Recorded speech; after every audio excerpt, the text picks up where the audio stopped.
Bengaluru central నుంచి independent గా పోటీ చేస్తున్న ప్రకాష్ రాజ్ మొత్తానికి నామినేషన్ అయితే పూర్తి చేసుకున్నారు. మొత్తం యువత అంతా కూడా చాలా హోరాహోరీగా ఆయనకి స్వాగతం పలికారు. అదే జోష్ ఇంకా నింపుకొని ఉన్నారు. మరి రాబోయే లోక్సభ ఎన్నికల్లో ఎలా ఉండబోతుంది, ప్రకాష్ రాజ్ గారు ఏమనుకుంటున్నారు, వారి మాటల్లోనే తెలుసుకుందాం. Hi sir, finally done with nomination.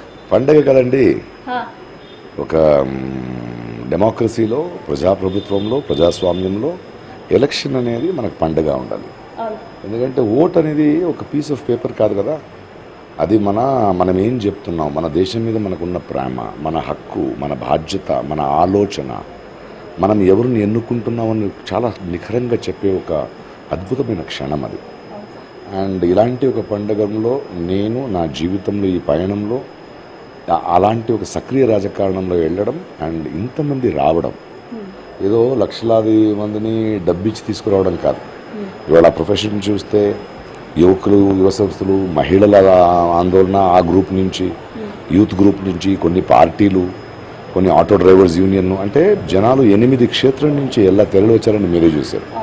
అది చూస్తుంటే జనంలో ఒక మార్పు కావాలి, మనకి ఇలాంటి ఒక గొంతు కావాలి, ఇలాంటి ఒక గొంతు మనకి వినిపించాలి అని వచ్చారు కదా. చాలా ఆనందంగా ఉన్నాను.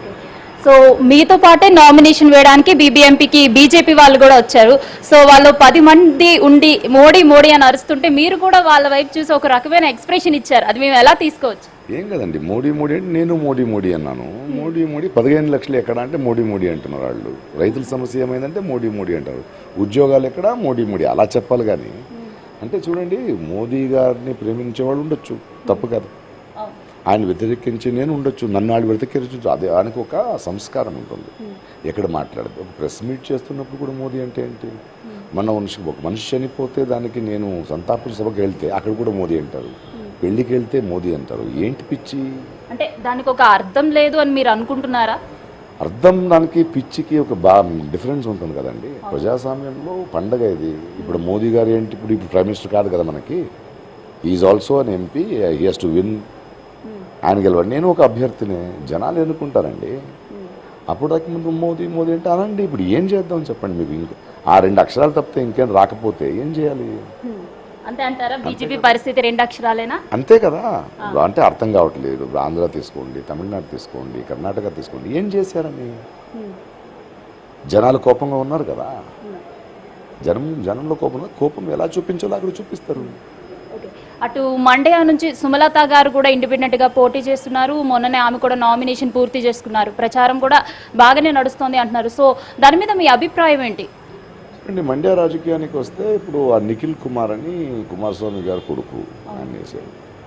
చూడండి, అర్హత ఉన్నవాళ్ళు రావచ్చండి. ఆయన ఇప్పుడే ఒక సినిమాకి వచ్చాడు. సుమలత గారు నేను చాలా సంవత్సరాల నుంచి తెలుసు. ఆయన ఒక నటిమణి అని కాదు, ఒక ఆడది నుంచి ఉంటుంది నేను చూస్తున్నాను. అండ్ అంబరీష్ గారు నాకు చాలా సంవత్సరాల నుంచి తెలుసు. ఆమె నటిగా కాకుండా నాకు స్నేహితురాలుగా తెలుసు. మాట్లాడుకుంటాం రాజకీయం గురించి. తనకైనా ఒక అవగాహన ఆమెకు ఉంది. తప్పు కాదు కదండి. నించోకూడదని చెప్పడానికి ఎవరు? అర్హత ఉందా లేదా అని మాట్లాడొచ్చు. కానీ ప్రస్తుత కర్ణాటక సీఎం కూడా ఆమెకు సపోర్ట్ చేయకుండా నిఖిల్నే సపోర్ట్ చేస్తారు. ఆబ్వియస్ గా ఆయన కూడా కొన్ని విమర్శలు అందిస్తున్నారు ఆమెకి. అంటే ఇప్పుడు ప్రముఖ కన్నడ స్టార్స్ యష్ అనేటటువంటి వ్యక్తి, దర్శన్ అనేవారు వీరు ప్రమోట్ చేస్తున్నా కూడా ఆమెకి నూకలేమన్నట్టుగా ఆయన ట్వీట్లు కూడా చేస్తూ వచ్చారు. సో మీరు ఏమంటారు దాని గురించి? ఆయన కొడుకు మీద ఉన్న ప్రేమ, ఆయన అభ్యర్థి, ఆయన అలా మాట్లాడడం సహజం. అలానే సినిమా వాళ్ళని కిందపరిచి చూడకండి. సో మీరు ఫర్ ఏ చేంజ్ అంటూ వచ్చారు కదా, ఈ 2019లో ఈ చేంజ్, ఈ మార్పు అనేది వస్తుంది అనుకుంటున్నారా? మరి నమ్ముతున్నాను నేను. ఎందుకంటే చేంజ్ కావాలంటే మనం మారాలి, ఎవరి మీద కుట్రం వేయడం కాదు. ప్రజలకు అర్థం చేసుకోవాలి, మన డబ్బు మన ట్యాక్స్. ఏ నాయకుడైనా వాడు సొమ్ము తీసుకొచ్చేయట్లేదు కదా.